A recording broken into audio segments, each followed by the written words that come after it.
on, giving it to the freshman. 3 goals today, make it 4. Does it count? It does.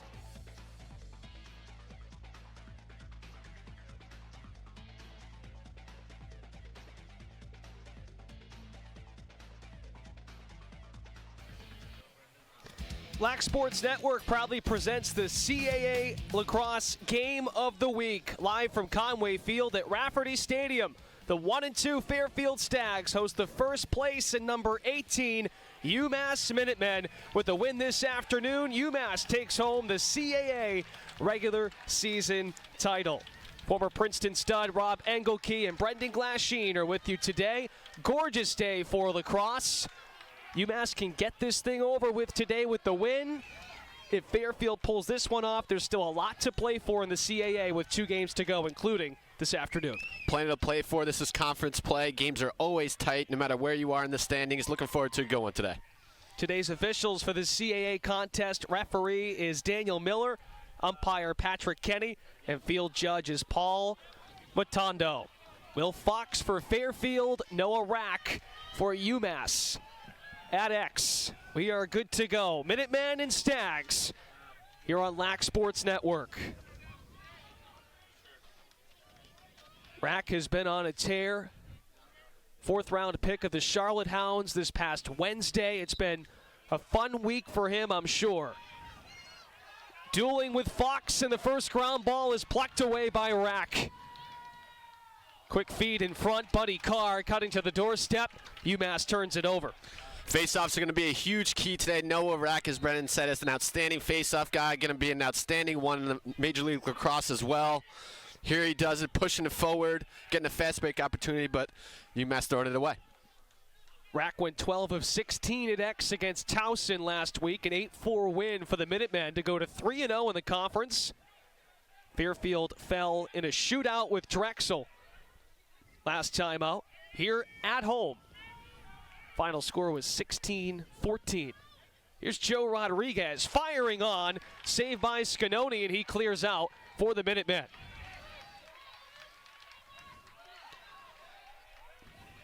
UMass can set up its offense, led by Buddy Carr. He has the ball now, leading the team with 44 points. 25 goals. You were surprised before the game how big of a season Buddy Carr has had, the senior from Exeter, New Hampshire. Yeah, I mean, I think everyone's a little surprised on the streak that UMass is having this year. They lose a lot of guys from last year. I don't think anyone really had too many high expectations for UMass, but man, they're on a tear. And a big reason of that is that they have players like Buddy Carr really coming out of nowhere. Last year he had a good year, but not great year. And here he is as a senior, making up for some lost time and having an outstanding year. Cutting in, that shot bounces off the pipe. Jeff Traynor, who had a 4-goal game a week ago, deflected in Fairfield, there for the ground ball. It is the shorty Samuel Murphy coming up with the loose ball. Stags attempt to clear, and they do so, cutting across the timeline. That shot hits the crossbar and comes down, and sometimes it looks like the ball may have gone in. It's a tough call for the refs, though. Delayed penalty, and that shot whistled away by Riley Peters. Another shorty for Fairfield. And we'll get the call from Daniel Miller momentarily. That flag flying in by the UMass sideline. This is just a cross check. I would imagine it's going to be a minute penalty. You can't keep up high. You can't use your stick like that. The ref's going to call it every time. Against Dan O'Brien, a sophomore defenseman for UMass. Fairfield's been really good on special teams this year. Tops in the CAA in man-up percentage at 53%. That's also good for 7th in the country. It's an incredible percentage. I mean, most man-up guys are looking for 33%. 1 for 3 would be great. If you're above 50%, you're more than exceptional. Colin Burke hanging out from downstairs. He feeds Jack Brennan, and Fairfield is on the board first here at home. One of the keys, Coach Canela for UMass said that we got to limit the amount of penalties because of the man-up. The man-up team can score from wherever. The slide does not come, and a lefty rip low to high. Tough for any goalie in the country to make. Just an example of why Fairfield's been one of the best man-up teams in the country. That's Brennan's 8th man-up goal of the season. That's most in the conference. 16th tally of the season for the junior from Manhasset, New York.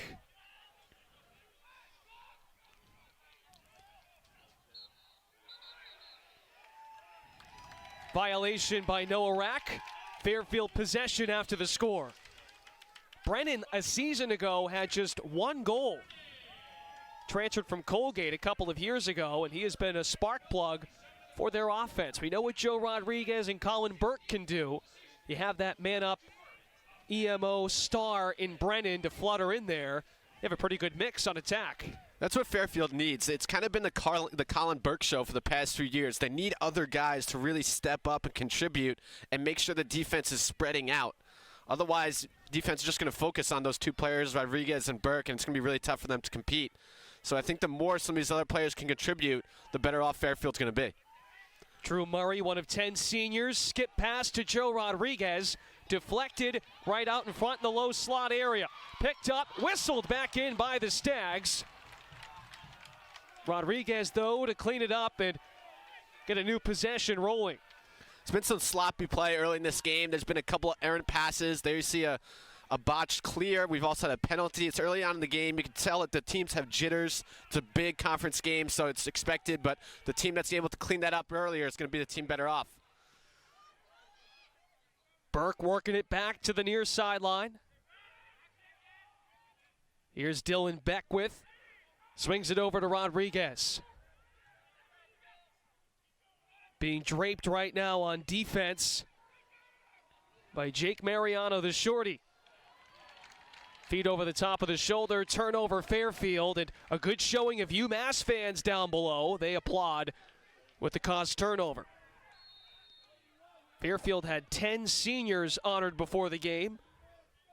Today is their senior day. They head for Towson next Saturday to close out regular season play. Charlie O'Brien orchestrating for the Minutemen, their second trip on offense. UMass leading the conference in goals per game at 11.4. And their shots on goal per game also first in the CAA, just under 24 per game. Down 1-0, 4.5 minutes gone by. Carr winds up, bounce shot, misses wide. You're seeing zone defense out of Fairfield right now. What they're trying to do is force the outside shot. So they're making Buddy Carr and some of the UMass players shoot from the outside to give their goalie the best opportunity. A shot like that, Fairfield's more than willing to give up and see if their goalie can make those saves all day long. It's an aggressive zone defense that UMass head coach Greg Canela was very complimentary of during the week. Hard rotations. He compares it to them almost playing like it's a man-down situation in this zone. UMass full of studs as far as youngsters. Kevin Tobin, one of them, 6 in the red. UMass working it. Devin Spencer collects it. Up top to Carr, the quarterback, trying to drift inside. Knocked away by the Stags. In there to pick it up for UMass. Almost had a chance at it, but rocked away by Fairfield, and they clear. J.B. Smith, the long pull. Working it back to Peters, and he's over the timeline. Colin Burke trying to go to work. He has the tough task of Luke Valenza covering him. Isaac Paparo, another star defenseman for UMass. He's on the Torah Tom watch list from earlier in the season. Stags work it, their third offensive possession.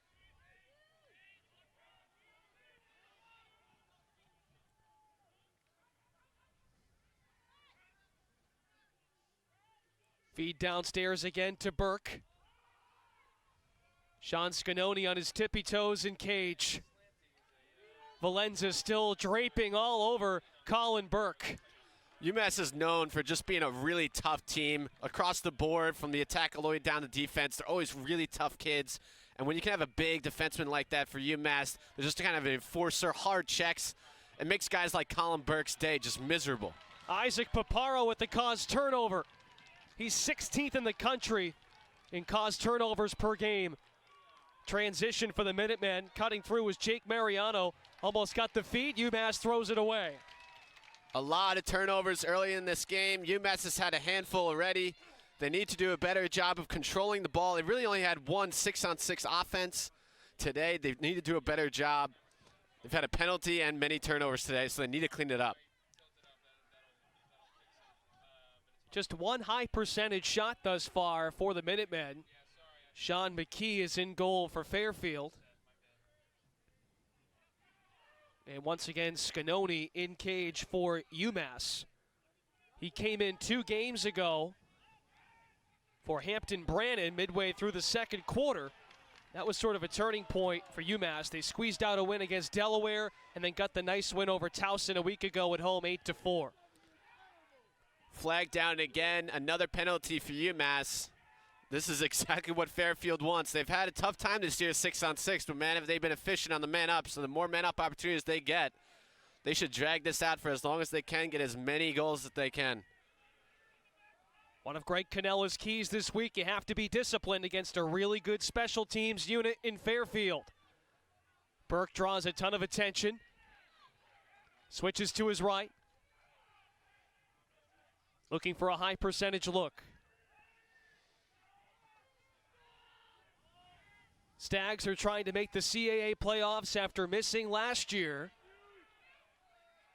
Shared the 2016 CAA regular season and also made the conference playoffs in their first year in the conference back in 2015. Thrown away. We're going to see this EMO for Fairfield.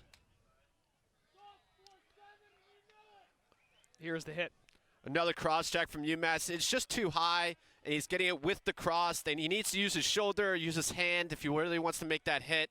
You can't be up high, and you can't be using the middle of your stick like that. Another min-up opportunity for Fairfield. Last time they didn't do much. They really just kind of circulated the ball, drew the defenseman, and found the attackman on the left-hand side who was able to pinpoint in the top right corner. UMass has to do a better job of rotating and covering all those shooters. The Minutemen's PK percentage coming into play today at 68%, tied for 4th in the CAA. Rodriguez tosses to Burke, skip outside, nice stop by Scanoni. Possession stays alive though. Rodriguez searching. And Burke slows everything down. Still 35 seconds in the EMO. Burke has had a ton of assists this year on the EMO. Scanoni snatches it from up top. Nice looking shot by Dylan Beckwith. UMass trying to clear here and kill these final 20 seconds. A couple of outstanding saves by Scanoni. He plays so much like his coach, Doc Schneider. Doc was a righty goalie, but similar in stature, would come out and take out the angle. Scanoni similarly gets out of the cage. He's a big guy, cuts off the angle, making a couple big body save and stick saves. Playing outstanding today, keeping UMass in the game early. Got to give him a lot of credit. Last year, he was the primary backup to DJ Smith, who was one of the top goalies in the conference. This year comes in as a backup to Hampton Brennan, a freshman from Atlanta. And they are riding the hot hand down the stretch in the season, trying to win their 8th game in a row. Feed in tight, lots of Stags covering UMass. The pass was intended for Chris Connolly, a freshman. Ground ball collected by Fairfield. I can't imagine this is what the coaches drew up for UMass on offense. Not everyone's touching the ball, and everyone's kind of treating it like a man up, but it's really not. I know on offense sometimes when you're looking at a zone, it seems like you're man up just because of the way the defense moves, but you're again 6-on-6. You have to dodge. And right now, UMass is just moving the ball around the outside, thinking that they're going to find an alleyway, but Fairfield's been covering it. They got their sticks up high. Defensively, this is exactly what Fairfield wants. Under 5 to play in the first. Jack Brennan has the game's only goal.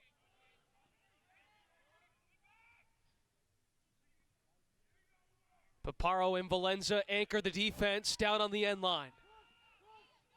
Shot from up top, Beckwith saves Scanoni, his 6th of the quarter. Here's the pull, Paparo, feeding left to Connolly. And another poor pass. UMass seems to be rushing things offensively. Just what Fairfield wants. Scanoni just playing like a brick wall right now. He's really on a groove. He steps to the ball beautifully. Sometimes these goalies, they're tentative and they don't step to the ball.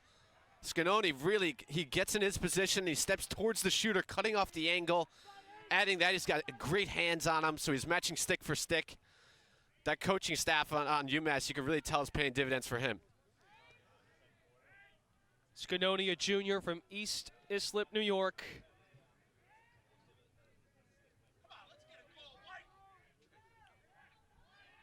Fairfield this season averaging 9.3 goals per game. Here's another wind up by Brendan Quinn. He is stopped. UMass transition again. And another poor pass. Billy Philpott throws it away. Back to Fairfield. And Greg Canela wants to talk and sort this thing out. He calls timeout.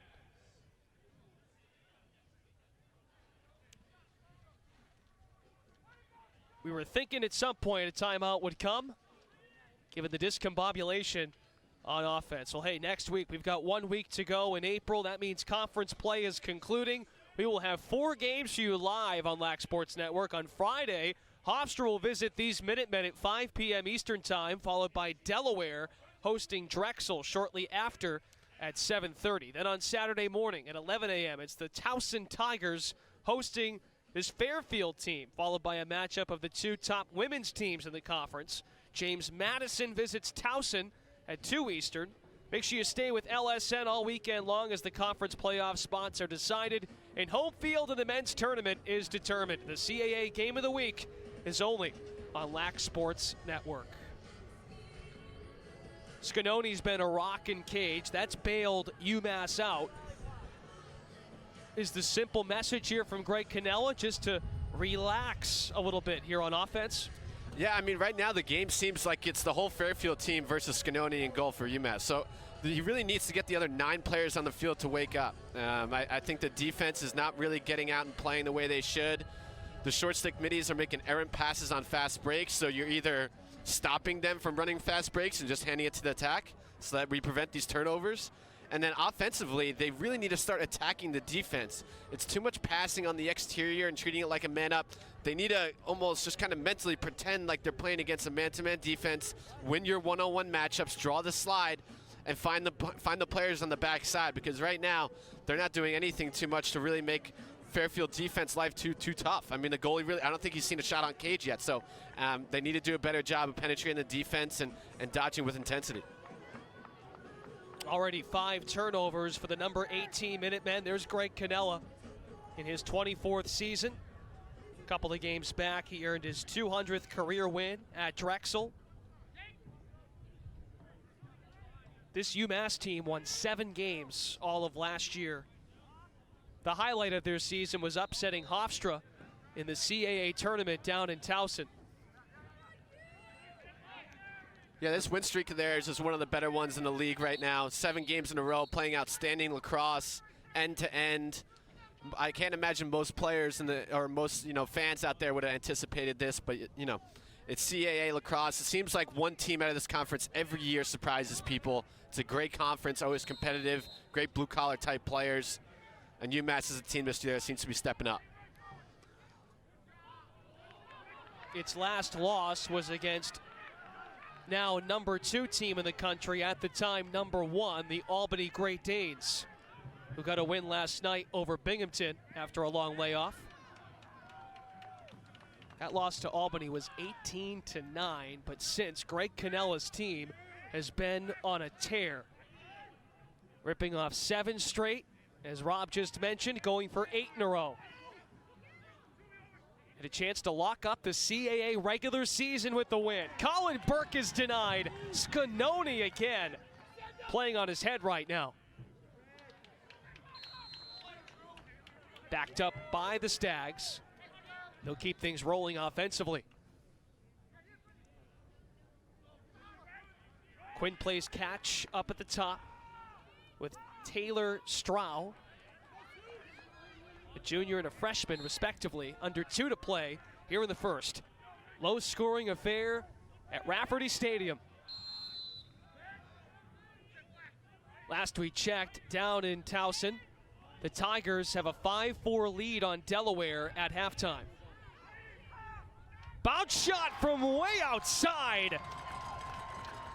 Drops in for Fairfield. That was Taylor Strow with a rocket.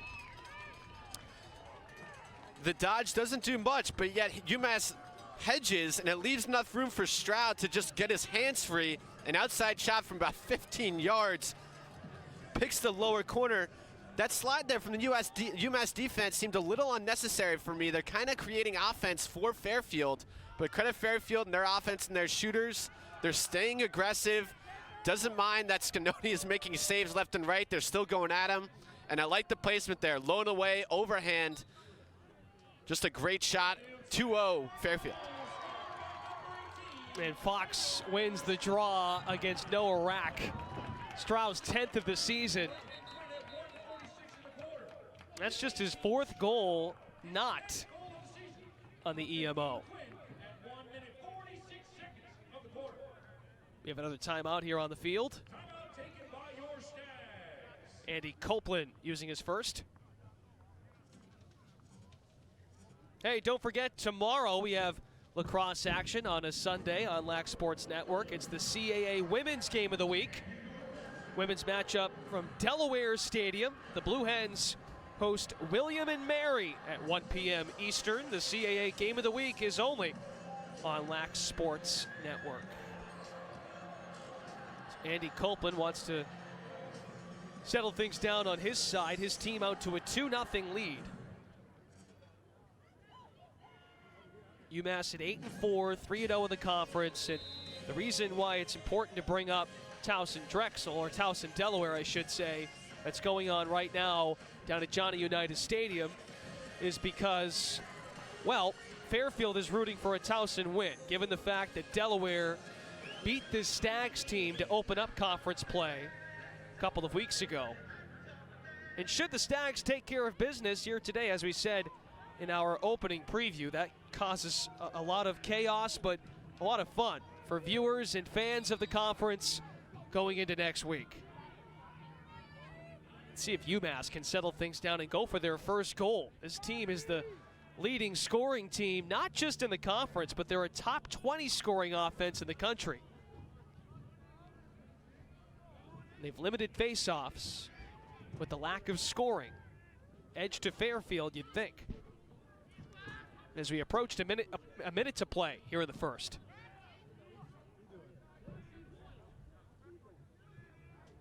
Spencer to Connolly. Now all the way around to Ben Spencer. The brothers on the field at the same time, Devin and Ben. Devin's a sophomore, Ben a junior, both from Danville, California. With this zone defense, it's very similar to you see in basketball. You're kind of covering land as opposed to a specific guy. And right now, UMass is having trouble finding the seams. Similar in basketball, what you're trying to do is draw 2 guys and see where the seams are, trying to get it so that you find an open shooter. And right now, UMass is playing very tentative. They're unclear how to attack this defense right now. But credit Fairfield, they got a lot of big bodies out there with their sticks up and creating havoc for the UMass offense. Buddy Carr hangs on. Gets covered by 2 men. Kick out to Jeff Traynor. He has the double come. Caused turnover by a senior, Spencer Noonan, his 9th of the season. When you have a guy like Spencer Noonan who's 6'4", and then you add a 6-foot pole to him, you have a couple of defenders like that, it seems like they're covering so much cage. And the first quarter comes to a close after that last-second heave by UMass. Noonan and his defense has been stellar for Fairfield. A 2-0 lead for the Stags as we go to quarter number 2. You're watching the CAA Game of the Week on Lac Sports Network.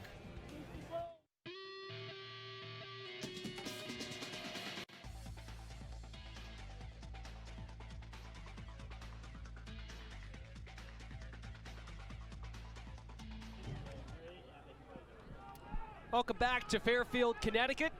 Conway Field at Rafferty Stadium, the site for the CAA Game of the Week. Stags up 2-0 at the end of one. Rob Engelke and Brendan Glasheen. We are happy to be joined by CAA Commissioner Joe D'Antonio joining us up in the booth. How you doing? Doing great. Thanks for having me on. Yeah, it's a great day for lacrosse. Beautiful day, as a matter of fact. Perfect, Good to see you. perfect setting here. No question about it. It's great. They did it. We were just talking a moment ago. They did a great job with this complex here at Conway Field as Fairfield wins the ground ball. There's Spencer Noonan again. We got a nice competitive game here. Always when, not just conference play altogether, but when these two teams in particular get together, UMass and Fairfield, it's a lot of fun. No question about it. And obviously it's been a little bit of a defensive battle here in the first half. A little uncharacteristic of UMass with the number of turnovers. That transition game is usually what their strong point is, but it certainly didn't prove to be that way in the first quarter. It's going to be interesting to see if they can turn it around here as we move on. As Rob mentioned, during the break, 6 turnovers by UMass, a team that commits just under 14 for a game. How's the season been from your perspective as you watch all 6 of these teams on the men's side duke it out? UMass, of course, can lock this thing up today, but for the sake of entertainment, we would like next week to have even more meaning, I would think, right? Well, it's been extremely competitive so far. You're right. I mean, this is certainly a big game for both of these teams. A lot on the line for the Minutemen. Obviously, the opportunity to host the championship is a big deal. So it'll be interesting to see how things play out today. We have the 4 teams right now sitting at 1 and 2. Nobody's out of it, but there's a lot at stake this weekend for a lot of our teams. No question about it. Yeah, the Minutemen would host for the first time since 2012, the last time they won the regular season and went to the NCAA tournament. UMass on offense here to our left in the second. Very rare, no goals in that first quarter. Jake Lisoskas feeds to Buddy Carr, now on the doorstep. Spencer, he scores off Connolly's feed. This is ball movement at its prime. I think all 6 guys touched the ball. UMass taking advantage of Fairfield getting lazy on the substitution game. 4 or 5 passes, gets the ball to the doorstep for a quick stick goal. That's the type of offense that we know from the UMass and what's gotten them for a 7-game win streak. Just really good offense, really pinpoint passing. I had a chance to see their game last weekend against Towson, and they came out in the second half. Goals like that is really what propelled them to victory last week. They're certainly a solid team. Devin Spencer, the younger brother of Ben Spencer, making an impact on the first team attack with Buddy Carr and Chris Connolly, and also Connolly winning CAA Rookie of the Week last week for that performance against the Tigers. He earns the assist. Noah Rax had a battle with Will Fox. Those two have dueled each of the last 3 years. Both are seniors. And the ground ball won by Jeff Traynor. Well, you mentioned that you saw Towson and UMass last week. What'd you think of Devin Spencer's stick ability? I mean, you were out there with the stick. What'd you think? I mean, you have now the reins to evaluate others that hold a lacrosse stick, I would think. Well, reins might be a little bit of a strong statement, but Devin's certainly a great player. There is no question about it. I did have a chance to spend some time this past week as part of the practice with the commissioner program, which I committed to practicing with every CAA team that won a conference championship last year. So spent some time with Towson, and boy, they're a great program, very well coached, and they were very hospitable. It was a lot of fun. They're in a tight one right now, 6-6, almost near the end of 3 quarters against Delaware down at Johnny Unitas Stadium. A big game for both of those teams as well. We have Drexel Hofstra on Long Island at 2 p.m. That should be starting shortly. Makes it fun as far as scoreboard watching. You have a chance to see one game start, and then as one game approaches halftime, another one starts. All staggering off each other. It's a big day today in the CAA, no question about it. Fairfield back on offense. Brennan had a goal in the first. Playing catch with Colin Burke. Burke's got it back. Valenza covering him tightly. More pressure, poor feed. Paparo picks up the ground ball. Joe, one of my favorite things about the CAA, it just seems like every year there's a new team that kind of comes out and dominates the league. Is that something you're proud about, CAA, just in terms of how many teams can kind of pull away?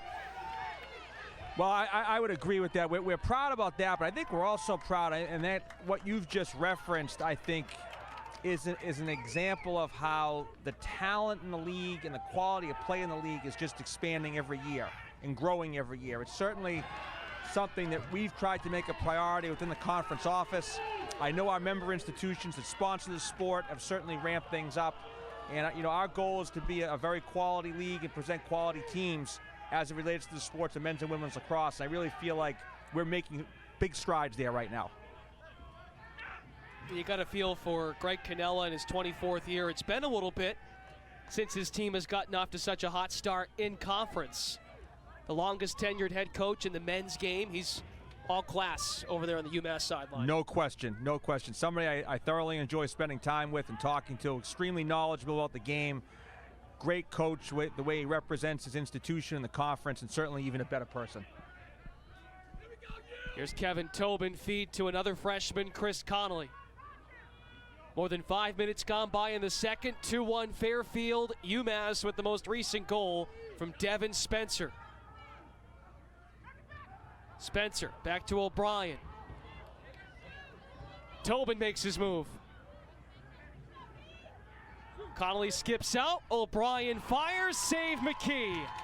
We're starting to see the goalies on both sides now feeling it. A lot of saves. The offenses are starting to get more quality shots at least. I like how UMass is moving the ball more sharply, getting the shots on cage, but the goaltender's seeing the ball very well today. Fourth save for Sean Mckee. There's been 4 or 5 big stops already in this game. Yeah, Sean Scanoni for UMass has 8 saves. Well, while we have you here, where was your most recent stop as far as the CAA is concerned? Well, outside of Towson for the Lax game last week. Well, I was after attending that game. I've been in North Carolina the last couple days. Okay. Let's see what happens here. Oh, what a move. Pretty move by Dylan Beckwith, the sophomore, twirling down on Scanoni and scoring to make it 3-1 Fairfield.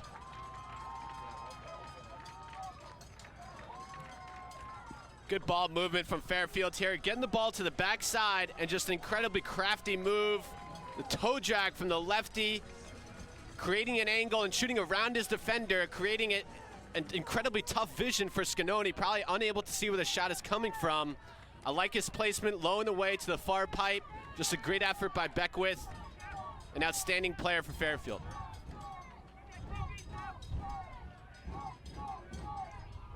Let this face-off go, Brendan. I'll answer your question. Rack against Fox. And by the way, Beckwith, an all-rookie selection a year ago in the conference. He was also named Fairfield Male Athlete of the Year as a freshman. Has a knack against UMass as well. He had 7 ground balls and a goal last year against the Minutemen. Violation by UMass and ball to Fairfield.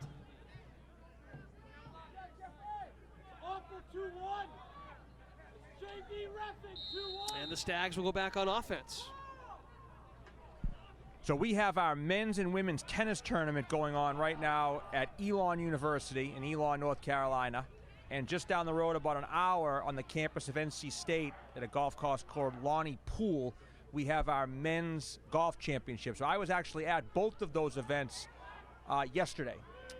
Actually, Thursday and yesterday. Flew back to the New England area last night and happy to be here today. So moving and shaking. As always. I'll be back in North Carolina actually tomorrow for the conclusion of those championships. Brendan Quinn off the mark. He's got 8 goals on the season for Fairfield. Backed up though by Beckwith.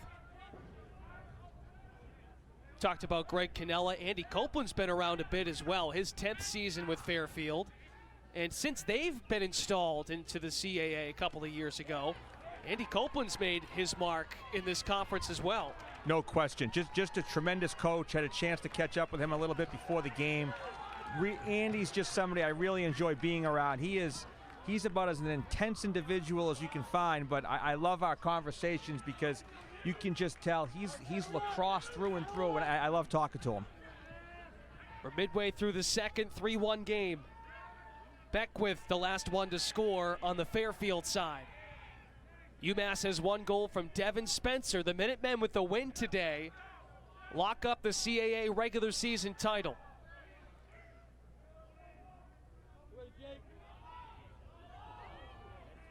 Buddy Carr is just hanging out in the middle there, 35 in the red. He's the quarterback of this unit. Buddy Carr's been quiet today. He's had a great year so far, been very instrumental to the 7-game winning streak for UMass, but we haven't called his name too much, and I think that's part of the reason why UMass had a tough time so far. They need to get him in spots where he's comfortable to dodge and shoot. Fairfield's zone's been up to the task and stymieing most of this UMass offense. Poaching up to the top. Here's Carr trying to find wiggle room. Bounce shot! You called it, Rob. A score for Carr. 3-2. Rob dialed right in on that one, didn't he? That's why he's here. Buddy Carr gets the short stick matchup. This is where the advantages are when you're playing on offense and you have a player like Buddy Carr. The zone makes the short stick in spots where you don't necessarily want it defensively. Buddy Carr is able to attack that matchup. The slide does not come soon enough. He's crafty enough to put it in his left hand and stick it near the pipe. It's the reason why he's a top scorer for UMass and why they're 3-0 in conference play. And we've gloated about the weather today. I wanted to ask you, Joe, great showing by the UMass fans. How about just the fan bases? Not just in the CAA, but in men's lacrosse. The sport, of course, growing each and every year. A great showing of fans from the road team as well. There is no doubt. You've hit the nail right on the head, Brendan, with both of those statements. It is a sport nationally that has really caught on. It's fast-paced, it's exciting, it's fan-friendly, and everywhere I travel, the support for the programs is just growing leaps and bounds year by year. And you know, I'd like to think, I know I had a question when I was at Towson and it appeared on their TSN network, Towson Sports Network, this past week about just the growth of the sport.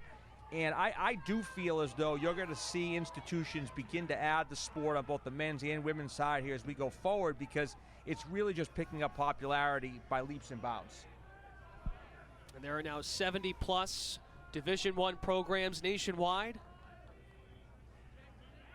You know, right now it's a little bit like men's ice hockey. In women's ice hockey, it's a little bit of a niche sport in terms of the number of programs, the number of institutions nationally that sponsor the programs. But, you know, I think you're going to see that increase. There's another big stop by UMass. Yeah, that was Stroud winding up.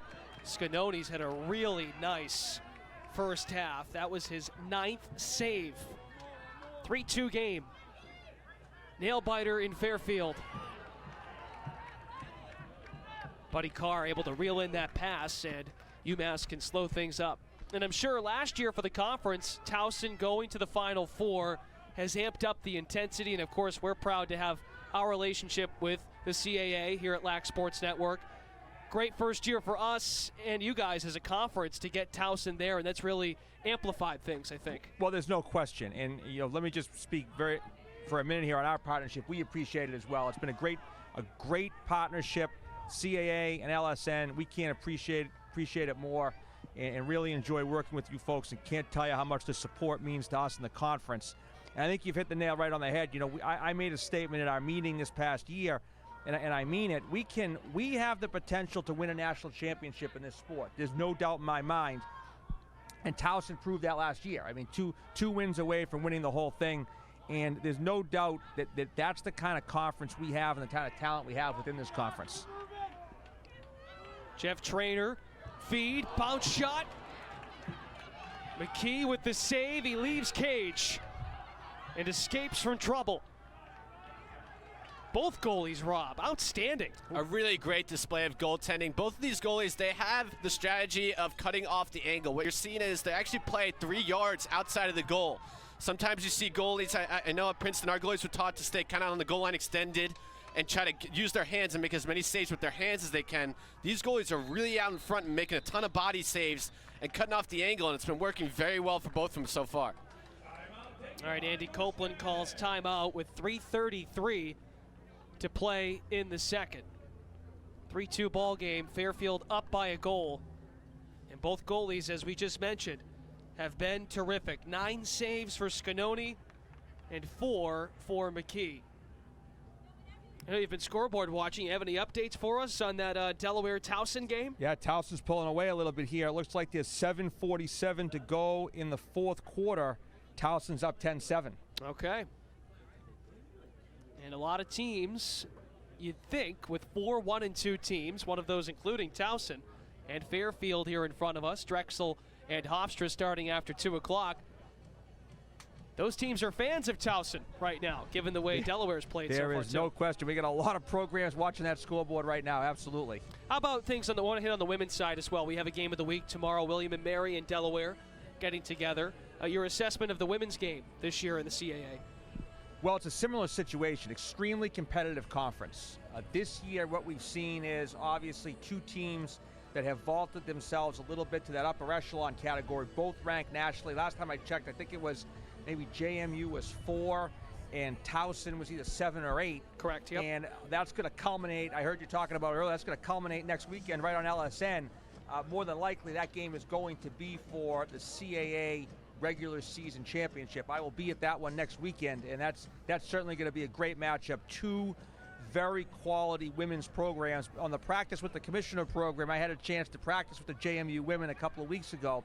I will tell you, for somebody who's never played the sport, the difference between the 2 sports really amazed me, and it's all about the stick. I mean, it's with the deep pocket on the men's stick and really no pocket on the women's stick. It's unbelievable how the sports differ, but are obviously still the same sport. Quick 30-second timeout. Fairfield and UMass. And a rocket misfired there by Fairfield. Interesting move by UMass here. Out of the timeout, they go and switch to a zone, which, I mean, their defense has been pretty good on man-to-man. Now they're back to man-to-man. But this is what you see sometimes. Defenses try to fool you by going zone to man-to-man, back to zone.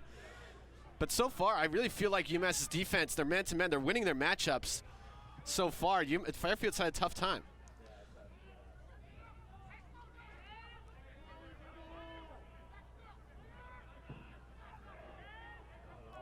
Fairfield getting some goals out of Brennan, Strow as well, and Beckwith.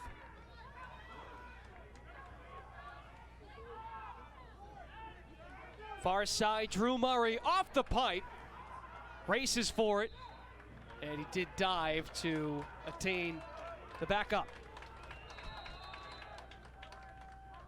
Have to love the intensity of this one. A beautiful day in late April. Second to last weekend in April, of course. And 1 weekend left in the regular season. That is next week. Feed from Beckwith. Up top, Rodriguez. Scanoni bats it away. That's an incredible save by Scanoni. Joe Rodriguez, an outstanding shooter for Fairfield. Probably their best. Shoots it offside hip, which is impossible to save, yet Scanoni gets there. Can't tell you how hard that is for a goalie to save that. Rodriguez second in the CAA in goals with 27. He and Colin Burke are both goalless this afternoon. In front, it's Beckwith, nabbed by UMass, and here they come as we approach 90 seconds to play in the half. Here's the long pole, Isaac Paparo. Off to Jeff Traynor. UMass lets the rest of its offense flutter in. Both teams have had a lot of fast break opportunities today. UMass in particular generating from Scanoni's saves, but unfortunately they have not been able to capitalize. And if Fairfield's continuing playing that well fast break defense, it's going to pay dividends to them later in the game. All right, and Greg Canela will use his final time out of the first half. Well, I appreciate you guys having me on. It's yeah, I was just going to say, I wanted to ask you, do you have a bus or something that gets you from place to place? Because you were in North Carolina a couple of days ago. Do you have like a special travel bus that you get on and travel around the world, never mind the country? Well, I wish that was the case. I wish I could tell you I was flying the CAA jet everywhere. Yeah. But that's not the case either. You know, it's a lot of planning, to be honest with you, because we need to be financially and physically responsible as it relates to the travel. So I try to plan things ahead as much as I can, look at the schedules, know where I need to be on a particular day. Being at the championships is a really big deal to me. I think that as a commissioner, I try to get to as many of those as I possibly can. Now, on a 4 or 5 or a 3 or 4 day championship, I may not be there for every day of it, but try to get to at least one day to support the student athletes and the coaches as we go through our championship program. So, it's a great. I'm very fortunate. I have a great job. We have 10 unbelievable institutions that are providing great educational opportunities to their student athletes, and we're really excelling on the fields and on the court. So we really have some special things going here in the CAA, and I'm just fortunate to be a part of it. All right, we look forward to seeing you that first weekend of May for both the men's and women's championships. We know the women's is at James Madison. UMass pulls this one out. We're going to see you in Amherst, but who knows if Fairfield pulls this out? We won't know until the end of next weekend. So it's always good to talk to you, and we appreciate your time. Thank you for having me on, and again, thanks to LSN for all they're doing for the CAA. Greatly appreciate it. All right, Joe D'Antonio, CAA Commissioner, joining us up in the booth. Always a pleasure. And out of the timeout, Greg Canela has his troops in order on offense with 1 minute to play in the half. As of late, UMass has had the most success dodging from up top against the short stick that Fairfield has in their zone. I would imagine that's the play that Coach Canela had out of the timeout. They want to dodge at that short stick and draw a slide and see if they can find someone on the crease, maybe even Buddy, for an outside shot. There's an outside look from Ben Spencer. UMass did back it up with 32.2 seconds.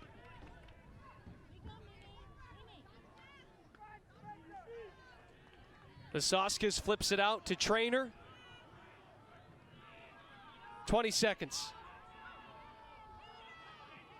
And we've talked about the goalies. We've had 9 combined caused turnovers early. Trainer bounce shot soars wide. Backed up again by the Minutemen. It's Devin Spencer with 10 seconds. Devin flipped to Connolly, 3 seconds. Devin Spencer in midair scores off the feed from Connolly with 1 second to go.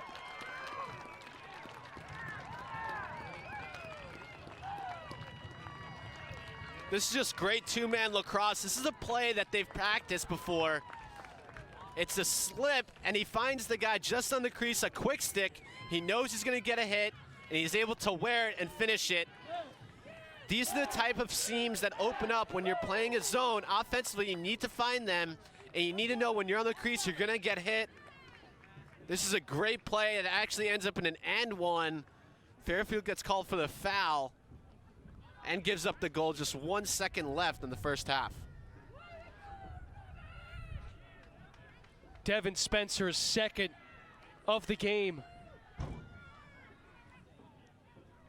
Connolly's second assist as well.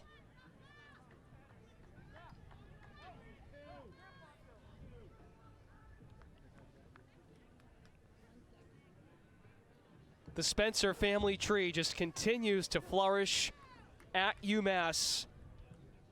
Ben, of course, is Devin's older brother. Ted Spencer played at UMass in the early 80s. These kids are making him proud here at Fairfield today. Final second of the first half to trickle down. Andy Copeland goes to Bill McMenamin at X against Noah Rack. Fairfield wins the draw, but time runs out. UMass will be on the penalty and on the EMO when we return for second half action. We are tied at 3. We are geared up for a solid and fun second half from Rafferty Stadium here in Fairfield, Connecticut.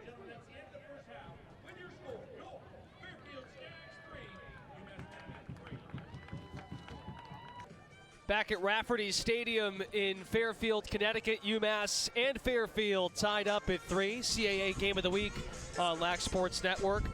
Let's welcome in Greg Canela, head coach of the Minutemen. Your guys, coach, have battled. It's been a real scrappy battle here in the CAA. What more could you ask for? But what did you take out of that first half? What did you tell your guys at the break? Fairfield's outplaying us. Ground balling us, outplaying us up the field. Obviously, they're playing zone, so it's slowing us down a little bit. We turned the ball over way too many times there in the first and second quarters, so that's something that we can't do here in the second half. Hey, Coach Rob here. Yeah, it looks like you guys started to get a little bit of a better groove in the second quarter. Started solving that zone in a little bit of the second quarter. Do you guys have a strategy going forward for the second half? Well, we're going to do what we do. We have to, because, if we try to do something different that we haven't coached, we'll be in a lot of trouble. So we're going to do what we do, keep chipping away at it, try to find the open man. The one thing with the zone, you got to find an outside shot. Somebody's got to step up and shoot it and finish the ball. Last thing for you real quick. How about Sean Scanoni in that first half? You need more of that, I would think, in the second half? There's no doubt about it. Sean's going to need to make, looks like right now, 15 to 20 saves. All right, Coach. Thanks a lot. Thank you, guys. The the junior goalie is currently sitting with 11 saves, but makes a great point there. His team had 9 turnovers. Granted, 6 of them were in the first, and as you told Coach there a second ago, started to feel like UMass, especially on that last sequence with Spencer and Connolly in their two-man game. They're starting to figure things out a little bit on the Fairfield defense. They are. I mean, you could see the frustration in his eyes. The turnovers, not just turnovers, they were careless, just catching and throwing turnovers, also in fast break opportunities. So, Fairfield here had 20 shots on them. The reason why they're not up so much is because Scanoni was making those saves, and he was getting up and out and creating fast break opportunities for his short stick middies for UMass, and they weren't able to make any goals out of that, or hardly any good shots out of it. So going the second half, if they get all those saves from Scanoni, they need to create goals, going from defense, transitioning to offense. Face-offs pretty evenly matched, which, as Coach Copeland said at the end of the first half, was a big win for them. It was something that they were very concerned about in this game. 3-3, but very volatile game. It hasn't been as we would have predicted for sure. I would imagine Colin Burke would have to get involved. He has 1 assist. Joe Rodriguez has no points. Neither of them have really been very productive. You have to hand it to the UMass defense. They're really winning their matchups.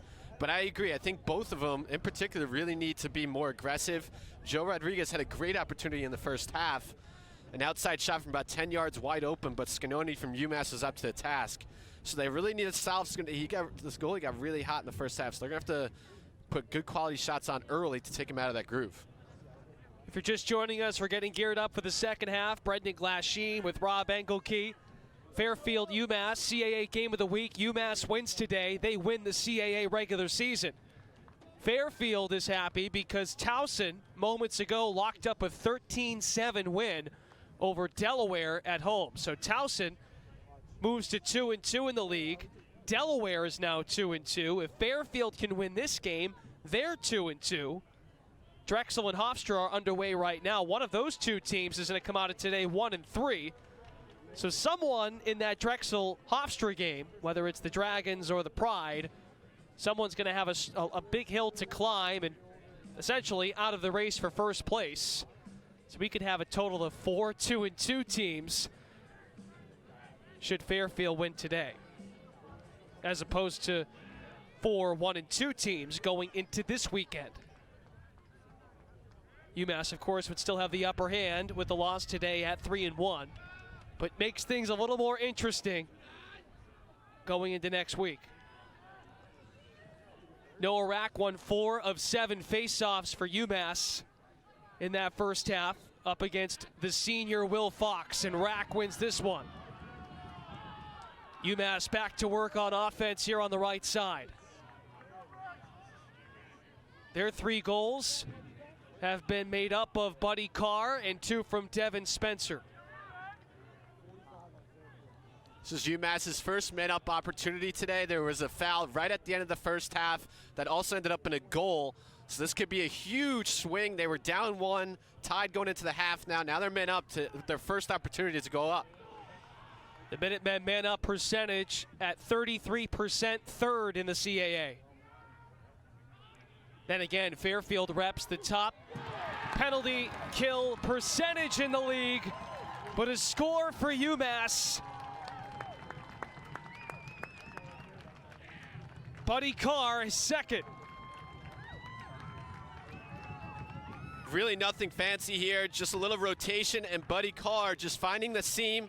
A great feed, putting it only where the attackman can catch it. Buddy Carr, as slick as it gets on the crease, he's able to put it away. Just an outstanding display of man-up offense. So UMass has scored 4 of the game's last 5 goals and the first lead of the game for the Minutemen. Buddy Carr's 27th of the season. Came into this game ranked 3rd in the conference in goals.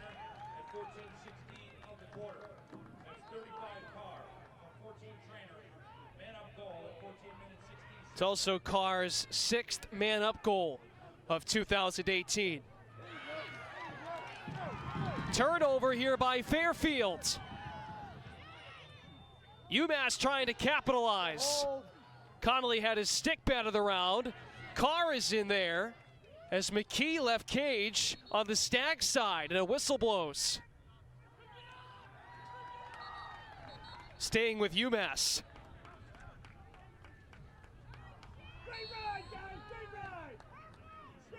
Fairfield fans silent down below. Huge start to this half for UMass. Yeah, I totally agree. Carr again, he's got a hat trick. You can start to see, you can feel it. UMass is starting to get a little bit of a groove. Rack at the face-off X is starting to feel good. He's starting to be very, very slick about getting the ball out. Fairfield's defense is just, this is so lazy from the defense. I can't imagine Coach Copeland's very happy about this. They leave the top scorer for UMass wide open for the shot. Really doesn't do much. He just steps in, shoots it 5-hole with a ton of velocity, gets by the goalie. Fairfield just coming out a little lazy in this second half. Sophomore defenseman for Fairfield, Jake Timon, extremely late getting out on Buddy Carr. And just like that, in 1:33 seconds, 2 goals to the Minutemen, and they have a 5-3 lead on the Stags. The pole with the dish. Spencer looking for Connolly.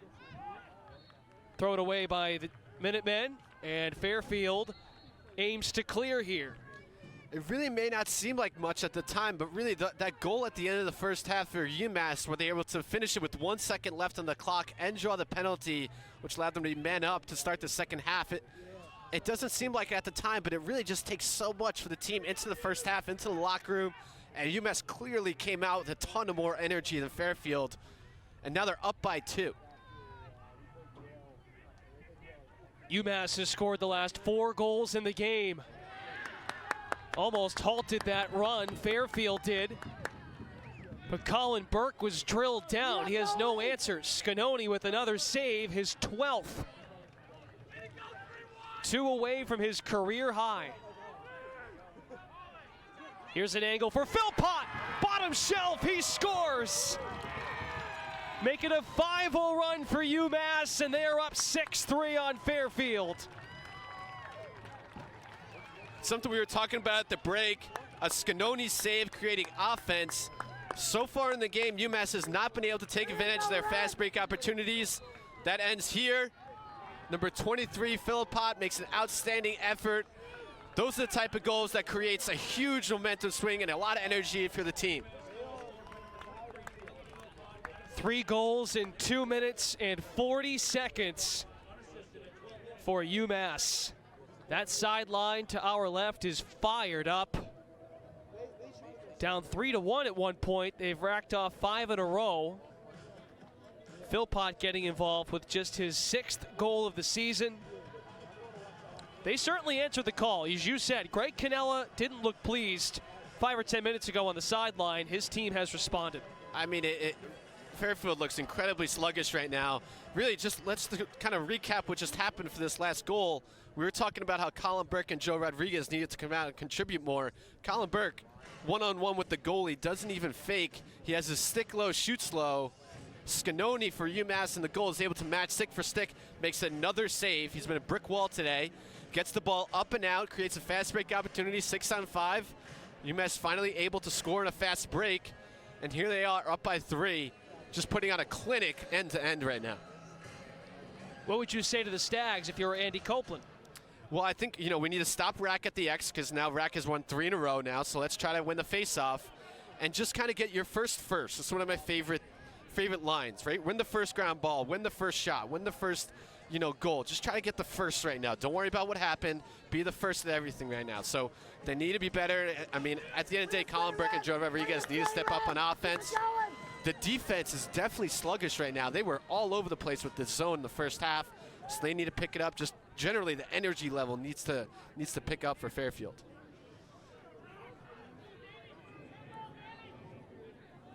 There's Scanoni, who set the tone in the first half for UMass, really bailed him out in that first 30 minutes. The offense has responded. Here to start the third quarter, 3 goals after getting just 3 goals over 30 minutes. They get 3 goals in 2 minutes, 40 seconds.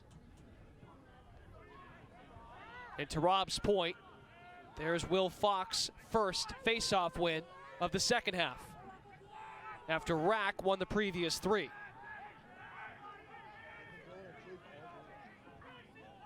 Fox, a former Rookie of the Year in the CAA back in 2015. 2 years ago, making the second team All-CAA. Here we go, sticks up in the middle. Brendan Quinn, a junior. Dish to Drew Murray. Burke is still hanging out from underneath. Now Dylan Beckwith with the skip. Here's Rodriguez. Good D, Red. Found an alley, but stopped. Scanoni tiptoeing out, doesn't need to, as UMass picks up the ground ball. And back they come. Cutting in, shot, score, the shorty, Jake Marino. 6 in a row for the Minutemen.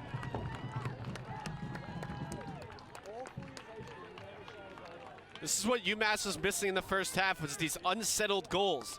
This is the hallmark of a great team. You score goals in many different ways. I love that Buddy Carr trusts the defensive middies to come down the field, catch it in traffic, and finish here. Just an outstanding effort. I love how the short stick middies stay on the field and just wait to see what happens. This is just a slow break. It's not a fast break. You don't really know if you have a man advantage, and they really didn't. But you can just find seams and find open opportunities. Marino with a great effort on the defensive end, hustling down and getting a goal for the first goal of the day. 5'9", 186 pounds, a senior from Harrison, New York. Last year he scored 3 goals as a junior. This year he's got 2 as a senior. 4 minutes in, third quarter. UMass was once down 3-1. They tied the game up with 1 second left in the first half. Devin Spencer with trickery from Chris Connolly. And it's been all UMass in these opening 4 minutes of half number 2.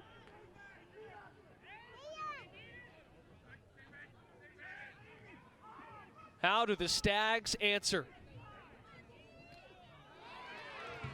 Beckwith flung inside, almost bopped up out of the air by Jackson Subak, UMass defenseman.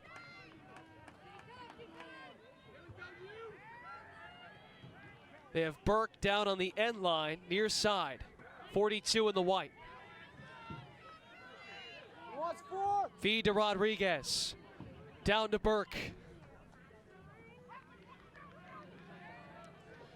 Fairfield really not doing a ton right now. A lot of passing on the outside. I want to see more vertical dodging right now, drawing slides. Right now, there's a lot of just passing on the outside, making life very easy for the UMass defense.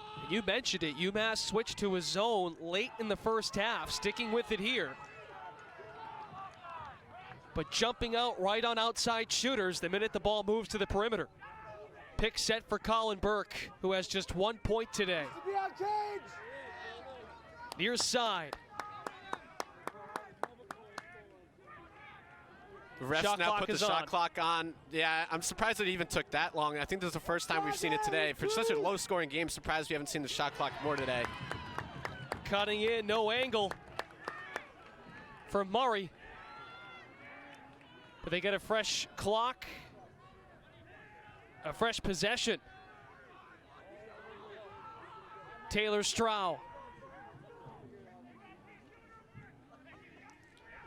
These possessions are a test of conditioning right now. Both offense and defense are exhausted. This is the longest possession of the day. Stroud just gave it a whirl, and Scanoni stops him for save number 13. Buddy Carr keeps the ball moving for UMass as he's done all season. Isaac, let it go, buddy. Let it go, dude. With those long possessions, it usually just ends up who makes the careless mistake. And their advantage goes to Scanoni for UMass. That was a careless shot from the midfielder, unnecessary at the time from the outside, high stick side. Need to try to find more high quality shots against a goaltender who's hot. Just another opportunity for the UMass offense to extend this lead. A great showing of UMass fans down to our left. Outside shot, Ben Spencer. Rocket misses wide. Devin Spencer, the younger bro, picking up the older bro with the backup. A win for UMass, and they win the CAA regular season. And also, it's 8th in a row altogether. They haven't lost since March 6th against Albany. A lopsided affair, but a test for this team. And as we talked with Joe D'Antonio, the CAA commissioner, during the second quarter, another team emerging in this conference. This year it's UMass at 3-0 in the league.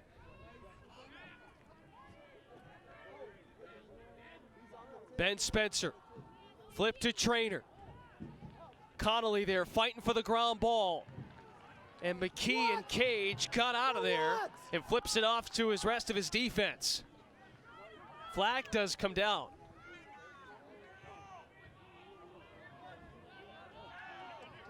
You'd think this is against UMass, we'll see. With under 7 to go in the third. Some extra pressure. Panera got rid of it.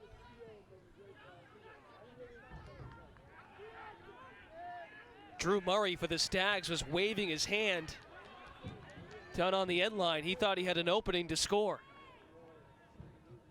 We have a delayed penalty.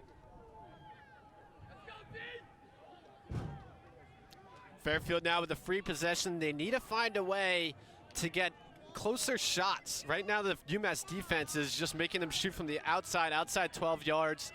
Fairfield, I think they really just need to win their one-on-one matchups right now because there's not too many times where they're beating guys. Flip from underneath by Colin Burke, and now that flag will be issued. Fairfield on the man up for the third time. They did convert once in the first half. Here's how the penalty was drawn. The goalie with a great ground ball, and then just an unnecessary slash to the arm by the UMass attackman. Big opportunity for Fairfield to stop the barrage from UMass. Jack Brennan scored the game's first goal. And that was on the man up. Connolly called for slashing UMass attackman. Burke and Rodriguez play catch. Murray's up at the top. Rodriguez has yet to score a point. Here's Stroud, bounce shot wide. Burke picks it up though. Burke with the kick out. Misfired by Brennan.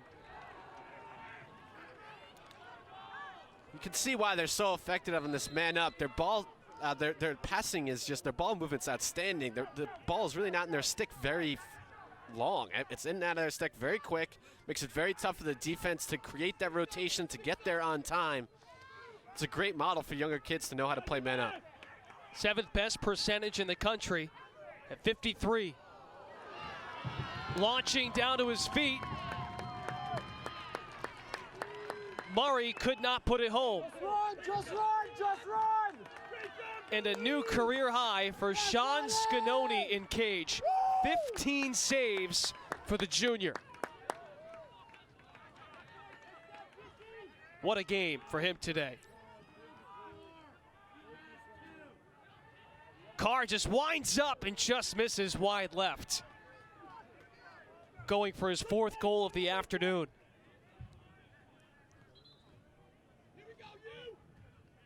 And for those at home wondering, Sean Scanoni was not the starter from the start of the season. Hampton Brannon, a freshman from Atlanta, Georgia, owns a 5-1 record. He was the starter all up until 2 games ago. Pulled in the first quarter against Delaware. Scanoni played the final 39 minutes, made 12 saves in that span, allowed just 4 goals. He got the win against the Blue Hens. He started last week against Towson, held the Tigers to 4 goals, and today he's held Fairfield to 3. Mckee down to his feet, right on the crease. He makes the save for the Stags. He's made a couple really outstanding saves today. The Fairfield defense has really played well for most of this game today. And another drawn penalty. These penalties are huge for Fairfield. That one's against Devin Spencer. We have another flag coming in from the opposite sideline. The Stags have to convert at this point, right? Under 4 to go in the third.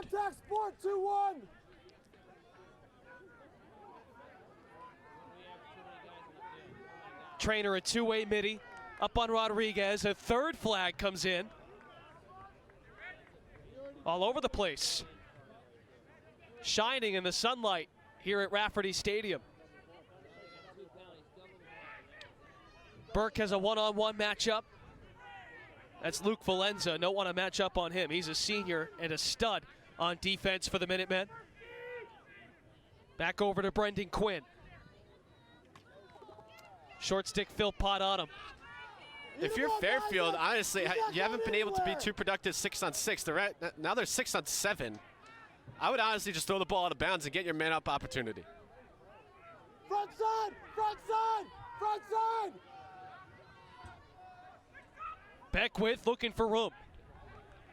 Shot clock has been turned on again for the Stags. 2nd time in the third. Burke pressured by Valenza. He coughs the ball up. And now we'll figure out what all these flags are about. There's Devin Spencer. Here's the slash. You never want to use one hand. The ref's going to call it every time. I'm assuming the other foul is offsides. I'm not sure if one of the other refs saw the off. I think they saw the offsides on their own, independently, not knowing that the other person had already thrown the flag, but we'll see.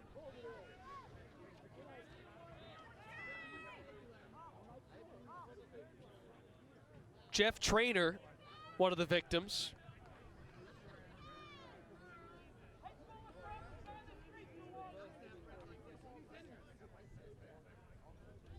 Today's referee is Daniel Miller, umpire Patrick Kenny, field judge Paul Matondo. 7-3 game. UMass has scored the last 6 goals in this one. And outscoring Fairfield 4-0 in this third quarter.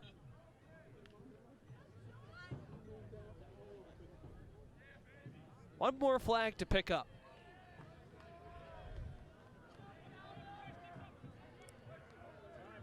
I know there's a lot of time left in this game, but this seems like it's a must opportunity for Fairfield to score, because if UMass is able to get away with this, that momentum from a sideline perspective is just huge.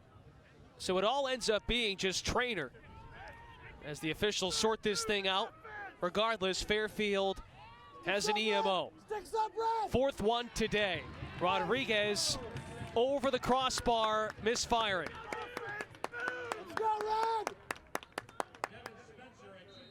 That's the shot that the UMass defense is willing to take all day, especially when you're down by 2. They want to give out shots that are outside of 10 yards. So they do end up having 3 guys out. Connolly, Trainer, and Spencer all on the UMass side. That's a push! That's a push! We're going to UMass successfully kills it. A flag comes in as the ball was attempted to be backed up. More chaos. UMass side fired up. And they're looking forward to what's coming here.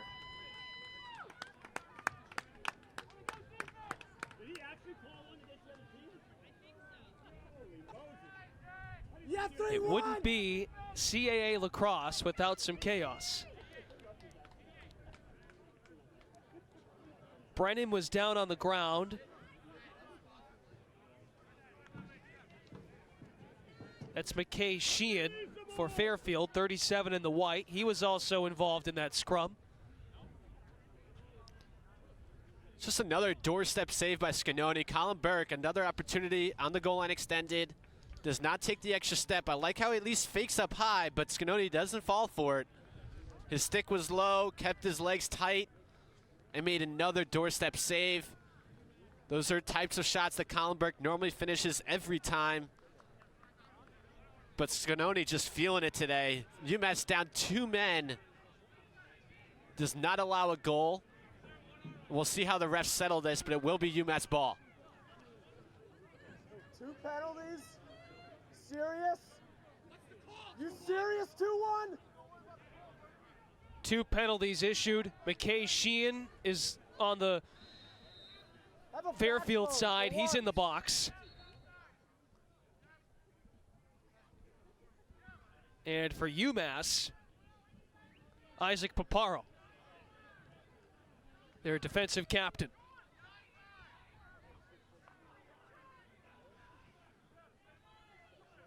UMass has to go all the way across, left to right.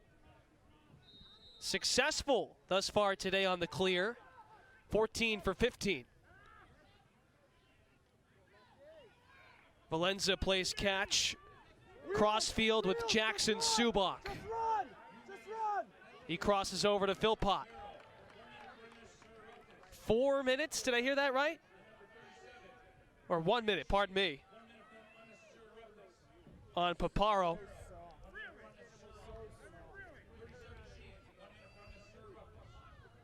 Brendan Quinn also penalized for Fairfield for 1 minute.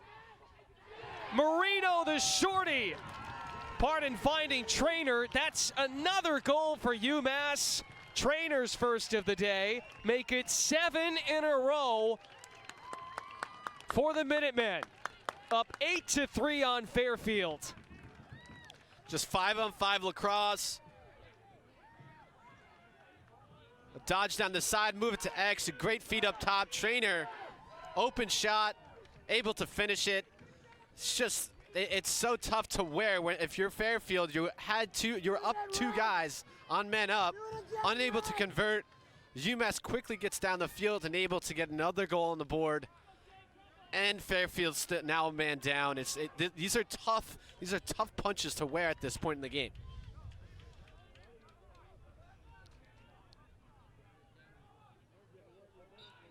Fairfield's last goal was with 8:46 to go in the second quarter by Dylan Beckwith. 8-3. Number 18 UMass going for its 8th win in a row.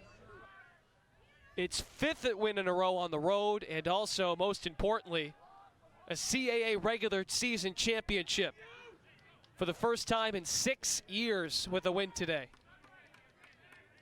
They would host the CAA championship, semis, and title game, should they get there, on May 3rd and May 5th. Both of those days can be watched on Lac Sports Network. Still time, though. Under a minute in this third quarter. There's the Dodger! There's the Dodger! Murray to Quinn. Marino, the short stick, all over him. Fairfield throws it away. The UMass crowd erupts. Been really impressed with this UMass defense all day today. They've mixed up man and zone. But more importantly, I just really feel like these poles are winning their matchup. Valenza for the UMass has dominated Colin Burke And just generally, they're winning their one-on-one matchups. Really impressive. All 6 guys. And then to back it up, Scanoni just been a brick wall in between the pipes. Valenza has 2 caused turnovers in the game, up to 10 on the season. Flag is down here on the right side of the field. Spencer to Carr. Carr didn't notice the clock. He ran out of time. Well, UMass outscores Fairfield 5-0 in that third quarter. They've scored the game's last 7, have a commanding lead going into the final stanza here at Rafferty Stadium. Come back for the finish of the CAA Game of the Week. You're only watching it right here on Lac Sports Network. We'll be back.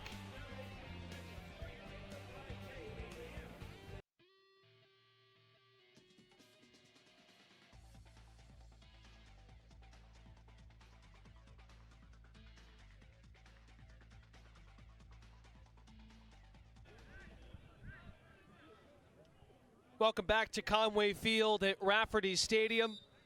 This ball game was tied 3-3 at halftime. UMass goes on to outscore Fairfield 5-0 in the second half. Buddy Carr had 2 of the 5 goals. Chris Connolly coming up empty for the Minutemen. UMass just completely dominated that third quarter. They really did, and now they're going into the fourth quarter men up. A rocket from out deep. UMass scores. Clayton Proctor, the freshman with his 2nd of 2018. Just from the end line, 1 pass, draw the defenseman, 1 more, and then you have a big midfielder who's able to come over the top and finish it low and away. Nothing fancy, but has worked for years. Man-up offense, when you can have a shooter that can, hit a corner from outside 12, you're going to be in good shape.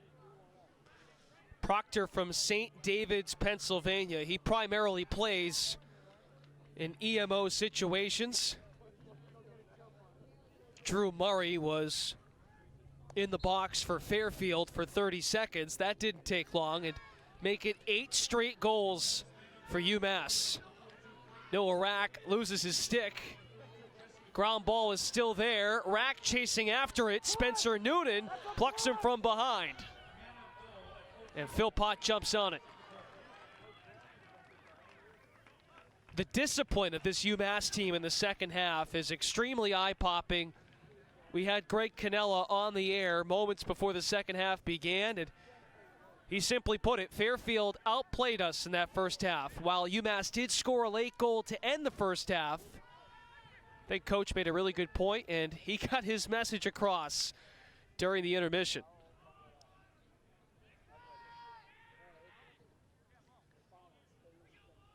In case you're trying to still figure things out, in the CAA on the men's lacrosse side, we know one thing, UMass wins today, they are CAA regular season champions.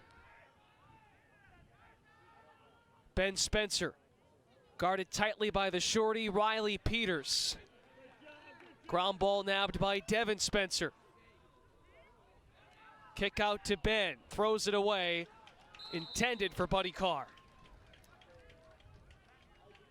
Fairfield's defense has actually been good most of the day. Their 6-on-6 has been good. They haven't given up too many goals. A lot of the goals for UMass today have really been generated either through EMO or in the fast break. They've definitely let through, a few, but generally the Fairfield defense has been pretty staunch today. 2 other CAA games going on today. One is a final. Towson beat Delaware 13-7, so the Tigers are 2-2. Delaware is 2-2. And late in the second quarter on Long Island, Hofstra leads Drexel 4-1. One of those 2 teams improves to 2-2. The other goes to 1-3, given today's decision. As Scanoni makes yet another save, his 16th of the contest, adding to his career high. A backup last year, a backup coming into this season. Bounce shot, he snares this one. Dylan Beckwith is denied. I mean, he's making these saves clean, middle of the stick, just like he's playing catch. Not to mention, he gets the ball out of his stick right away to the clearing midfielder. He's created goals on his own. He's had plenty of hockey assists. Lacrosse doesn't have that, but hockey assists were either third or second pass to create a goal. He's had a few of those today and should have had more. In transition, that's for sure. Spencer almost got the ricochet. Tapped up by Mckee. That was one of the key notes from Andy Copeland, Fairfield's head coach, when we had a chance to talk to him this week. We have to limit UMass in transition. They are dangerous in that spot. His team has struggled to hold them off in those situations today.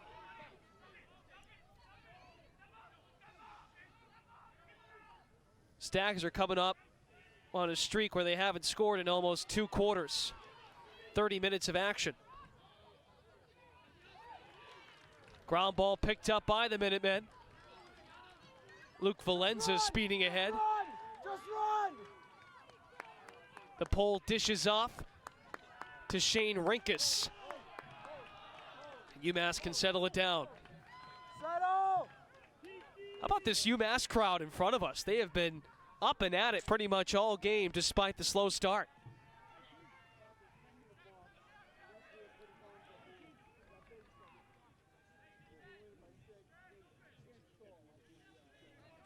Six-goal lead, they can slow things down. Jeff Traynor, one of the anchors of this team, just a sophomore. Scored his 24th goal of the season. Back in the third. This is a point in the game where it's really tough to continue to play a zone. You know, as a zone, it's even more defensive than you are, regular playing defense. There's not a ton of caused turnovers unless you can kind of bat down a pass or something. So eventually Fairfield may have to switch to a man-to-man to get out and cause turnovers like that. That was some check. Nick Panero with the caused turnover for Fairfield. Stags came into this one averaging 5.5 caused turnovers a game. 4th in the CAA. And that stat was pretty much even at the end of the first 30 minutes. It's advantage UMass at the moment, 8-6 in caused turnovers.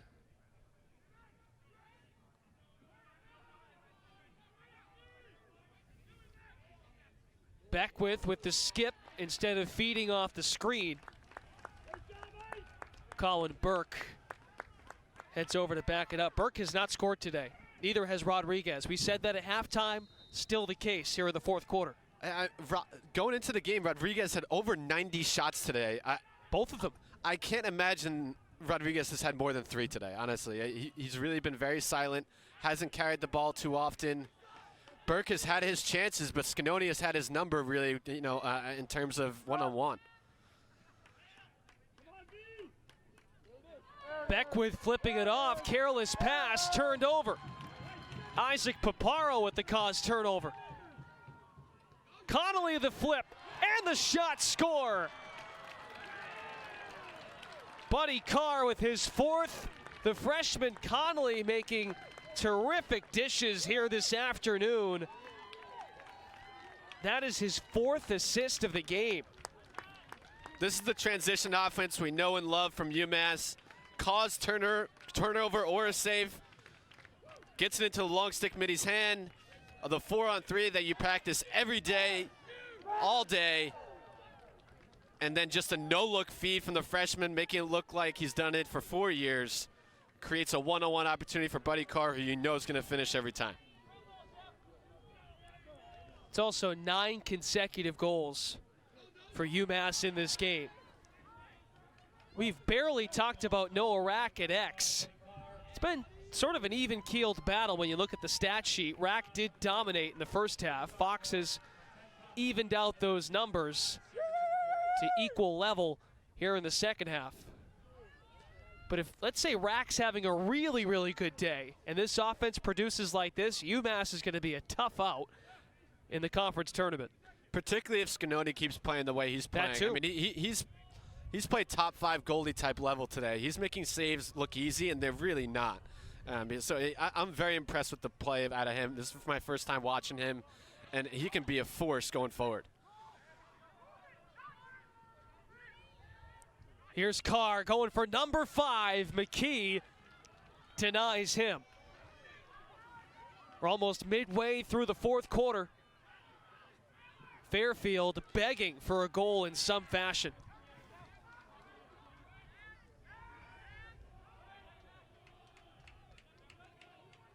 UMass hasn't won the CAA since 2012, a season in which they ran the table in conference regular season play. They went 5-0 and went all the way to the NCAA tournament that season under Greg Canela, who has been to a total of 8 tournaments in his career. Scanoni leaping up to make another stop in cage, his 18th save.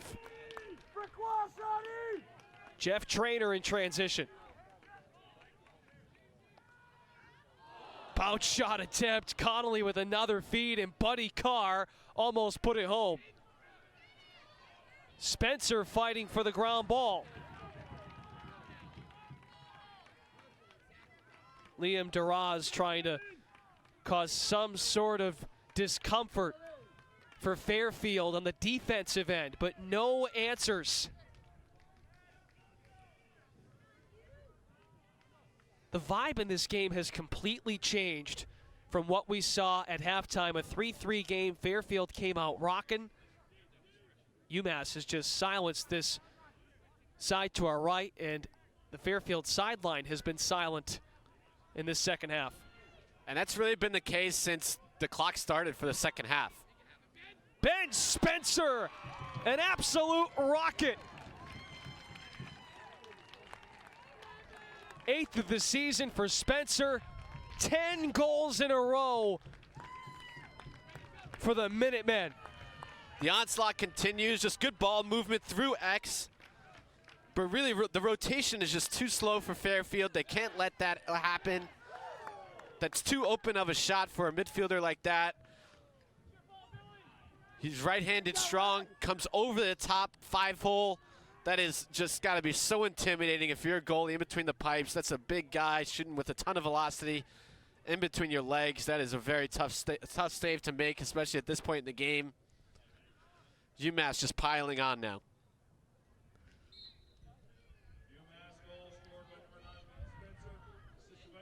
This contest has completely unraveled on the Stag side. But credit to UMass on the road, putting a beat down on this Fairfield team in the second half. Rack comes away with it, getting some help from his teammates.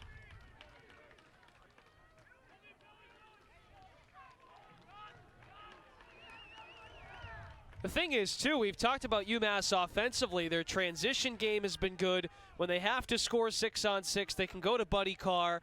You're getting great play in cage. You have the best face-off man, arguably, in the conference.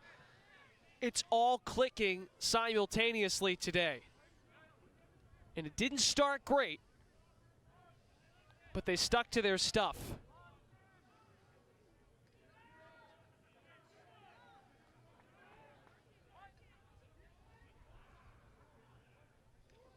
Connolly out to Spencer. Looking to feed in tight. Instead, it's Buddy Carr.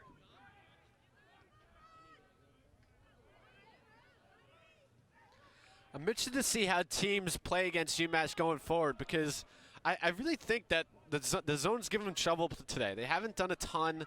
I think Fairfield's given up a couple of lazy goals on 6-on-6, kind of off the whistle, just not getting ready for the whistle. Other than that, they've played really good 6-on-6 defense, so I think that's something that Coach Canela for UMass, I think, acknowledges, and its team's going to have to get better at and practice at, because if I'm an opponent of UMass going forward, I'm probably going to mix some zone in here and there to see how they can do with it.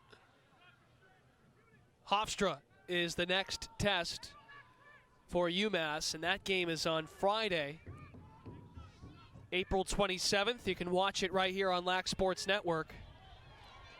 Here's the pole coming in. That was Nick Panero, the defenseman. Nicked the pipe.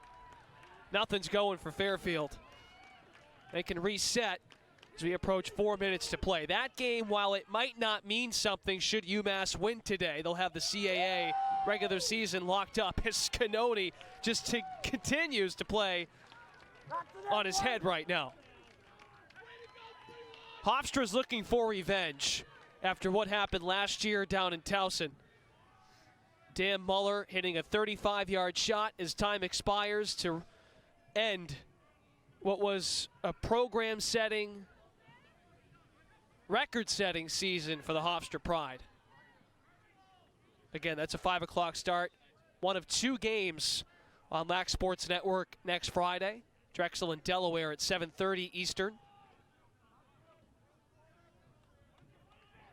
Towson gets Fairfield at 11 a.m. That's a week from today.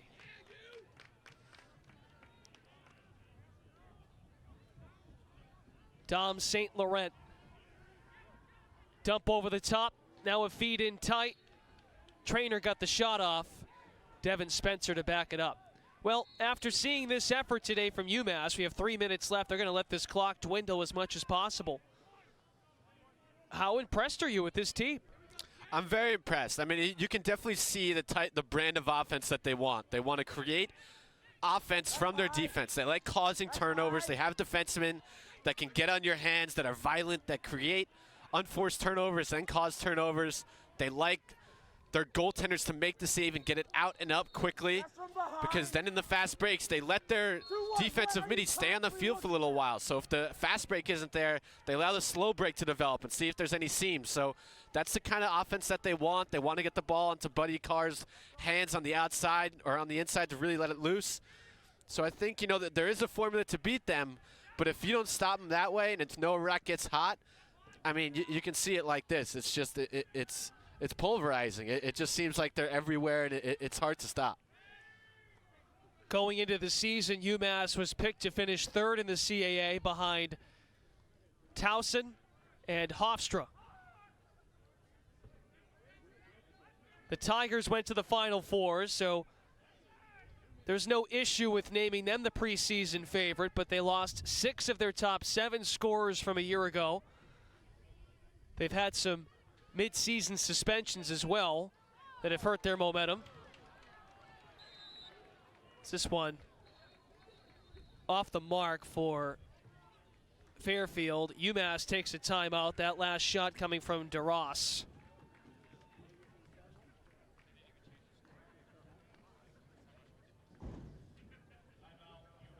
UMass takes a timeout.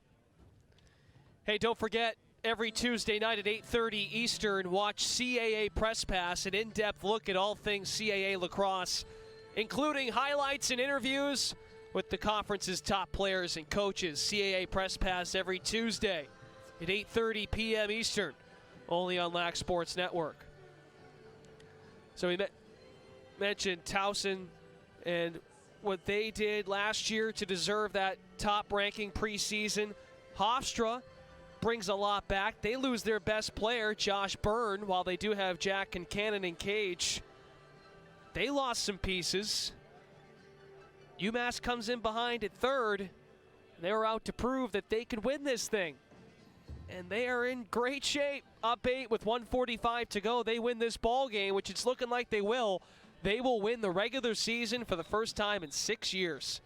They have guys like Scanoni and Buddy Carr who really, you know, were not existent last year. So you know, it's hard for even Coach Canela to really predict something like this. So you got to hand it to those kids. That's just individual effort, individual grit and grind, putting in the time and effort to make sure you're ready to go and take your team. And here's a look at some of the highlights. Buddy Carr getting his first goal earlier today. He's got 4 in this game. Carr, the team's leading scorer, 44 points coming into this one. Just shy of 50 with his efforts in this game. As we talked about with CAA Commissioner Joe D'Antonio in the second, you have to really feel for Greg Canela. He's the longest tenured head coach in the CAA. He's the second longest tenured head coach at one school and 5th nationally in terms of total years spent as a head coach. As there's Rodriguez putting in his first goal. Joe Rodriguez is senior for Fairfield to make it 11-4. We thought at some point this would come. Just a good feed inside. Rodriguez, an outstanding finisher for Fairfield. At this point, UMass actually has their second liners in. Trying to get some of those guys that have been on the bench for most of the year some burn, get them experience. It's Joe Rodriguez, 69th career goal. Senior co-captain. On senior day, 10 seniors honored before the game here at Rafferty Stadium in Fairfield, Connecticut. Stags win the draw. Joe DeLascio getting in. That's a good sign. He's another senior face-off man. DeLascio from Tuckahoe, New York. Turned over quickly, though, by Fairfield. UMass ball.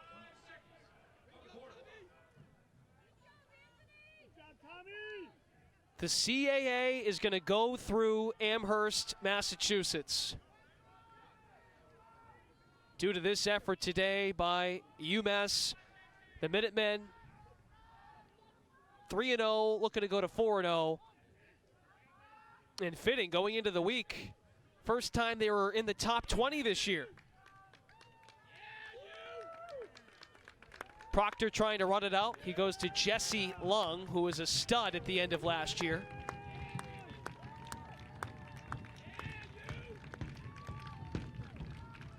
A very impressive effort out of Greg Canela's team. Sean Scanoni making his second straight start with 20 saves in cage. Their star scorer, Buddy Carr, with 4 goals. Noah Rack won 9 faceoffs today. That's high. You mad for it?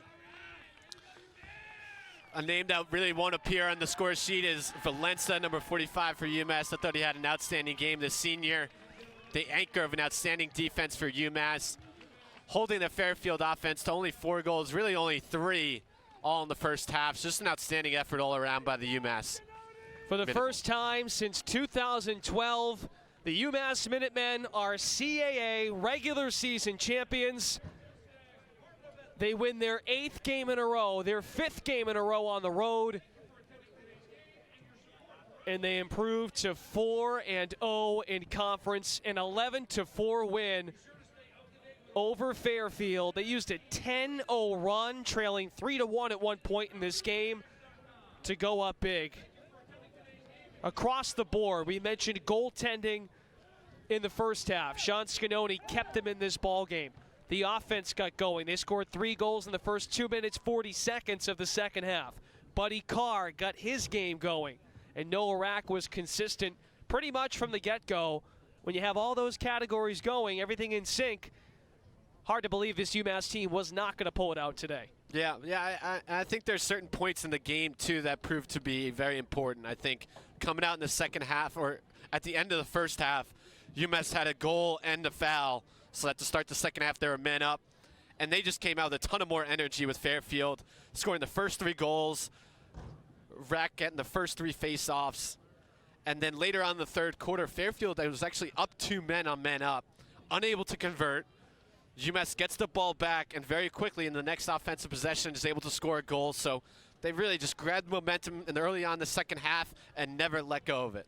Fairfield still has something to play for, falling to 2-2 in the league, but they have one more game to go against Towson, who did win earlier today against Delaware. Hofstra and Drexel is still in progress on Long Island. So once again, our final score here today from Conway Field at Rafferty Stadium in Fairfield, Connecticut. Number 18 UMass is the new CAA regular season champion. They defeat Fairfield 11-4. For Rob Engelke and our entire crew here in Fairfield, I am Brendan Glasheen. Thanks for watching our coverage of the CAA Game of the Week.